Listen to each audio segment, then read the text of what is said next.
జై శ్రీమన్నారాయణ. అస్మద్గురుభ్యో నమ.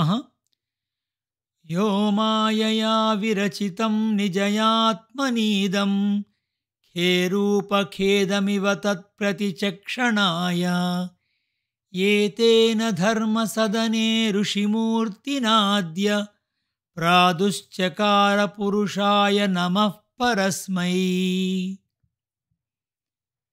ఆకాశములో ఘటాకాశము, మఠాకాశము మొదలగు భేదములు లేకున్నను కల్పించబడుచుండును.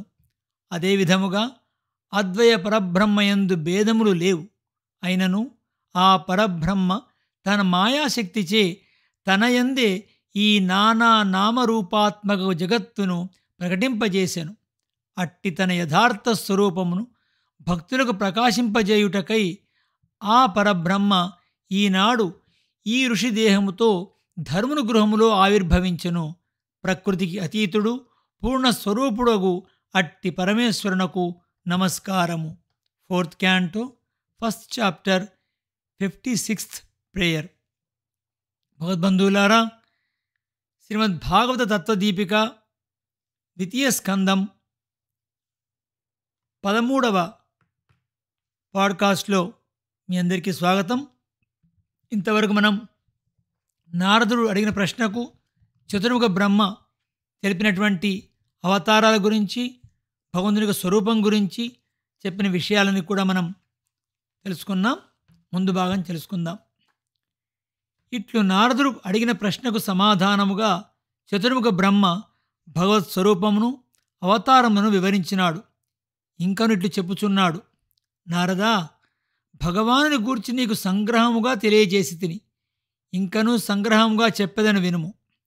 లోకములో చేతనాచేతనాత్మకమగు మనకు ఇష్టమని భావించుచున్న వస్తువులు ఏవి ఉన్నవో అవి అన్నీయు భగవంతుడు ఆత్మగా గలవే. అతడు ఆత్మగా లేక తాను స్వతంత్రముగా ఉండగలిగిన వస్తువు ఏదియూ లేదు. ఇది భగవానుడు నాకు చెప్పిన భాగవతము. దీనిని విస్తారముగా లోకమునకు అందింపుము. సకల వస్తువులకు ఆధారమగువాడును, సకల వస్తువులకు ఆత్మ అగువాడును అగు భగవానుని యందు మానవులకు భక్తి కలుగునట్లుగా ఈ భాగవతమును వర్ణింపుము. ఈ మనుష్య జన్మనందు మనము చేయు ఏ వ్యాపారమైనను భగవానుకు సంతృష్టి కలిగించే విధముగా ఉండనిచో ఆ వ్యాపారము నిరర్థకము. ధర్మార్థకామములు భగవత్ప్రీతికరములు కానినాడు అవి నశ్వరములు. వానిచే ప్రయోజనము లేదు.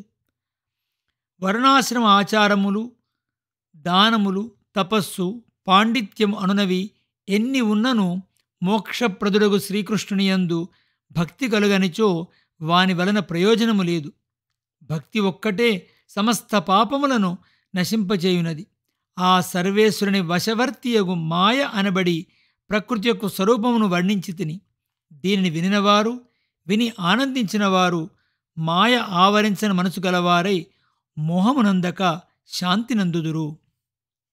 పరీక్షిత్తు శుకయోగిని మరల ఇట్లు ప్రశ్నించున్నాడు: పరమాత్మ దర్శనము చేసిన నారదుడు చతుర్ముఖ బ్రహ్మచే ప్రేరణ చేయబడిన వాడై సత్వరజస్తమో గుణములు అంటని భగవానుని గుణములను కీర్తించుటకు ప్రేరణ చేయబడిన వాడై ఎవరెవరికి ఏ ఏ ప్రశ్నలకు ఏ విధముగా సమాధానములు చెప్పెనో వివరముగా ఎరింగింప కోరుచున్నాను. ఆశ్చర్యకరమగు శక్తిగల భగవాను యొక్క కథలు లోకమునకు మంగళమును కలిగించునవి. మహానుభావ, సకల అంతర్యామియగు ఆ శ్రీకృష్ణునియందు ఈ కథలను వినుటచే మనసు నిలిచి ఇతర విషయముల యొక్క సంగమును వీడి ఈ శరీరమును విడవగలవాడనగుదును. భగవానుని కథలను, గుణములను అల్పకాలమైనను శ్రద్ధతో వినినచో భగవానుడు మనసులో ప్రవేశించి ఇతర విషయములను స్మరణ లేకుండా చేయును. శ్రవణముచే కర్ణరంధ్రముల ద్వారా తన భక్తుల హృదయ పద్మమున ప్రవేశించిన శ్రీకృష్ణుడు శరత్కాలమున నీటిలోని మాలిన్యమును తొలగించి నిర్మలత్వమును కలిగించినట్లు పాపమును పోగొట్టి నిర్మలను చేయును. అట్టి పరిశుద్ధమైన మనసు గల పురుషుడు శ్రీకృష్ణ పాదసేవనమును వీడడు. కేశములన్నీయు క్లేశములన్నీయు వీడినవాడై పై దేశములలో తిరిగి తిరిగి బడలి ఇంటికి చేరిన వాడి వలె హాయిగా ఉండును.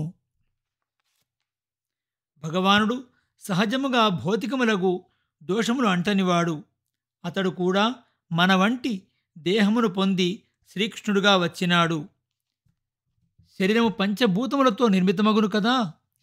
జీవుని శరీరము వలె పరమాత్ముని శరీరము కూడా అట్లే ఏర్పడినదా?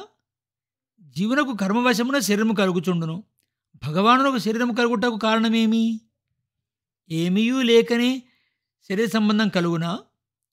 లోకములన్నయూ జగదాకారముకు పద్మముగా ఉండి స్వామి నాభి నుండి ఆవిర్భవించినవి కదా. ఈ సర్వలోకములకు ఆధారభూతుడకు పరమాత్మ పరిణామం ఎట్టిది? సమస్త భూతములకు నియామకుడకు భగవానుని నావిపద్మము నుండి జన్మించిన చతుర్ముఖ బ్రహ్మ ఈ భూతములన్నింటినీ సృజించున్నాడు. అతడు ఆ భగవానుని విరాట్ రూపమును దర్శించినాడు. అట్టి భగవానుడు ఈ సకల విశ్వం యొక్క సృష్టి స్థితి లయములకు కారణభూతుడు, మాయను నియమించువాడు, సకల గుణాశ్రయుడు. ఈ గుణములన్నింటినీ అతిక్రమించి జగద్వ్యాపారమును మాని ప్రళయంలో ఎచ్చరపరుండి ఉండునో. ఈ లోకములు లోకపాలురు పూర్వకల్పములో ఉన్నట్లుగానే చతుర్ముఖుని అవయవముల నుండి కల్పింపబడినవి అని వింటిని.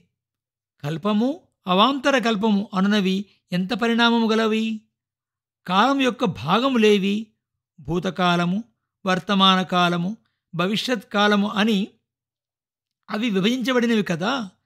కాలం ఎట్లు గ్రహింపబడును? దేవ పితృ మనుష్యాదుల యొక్క ఆయు ప్రమాణమెంత?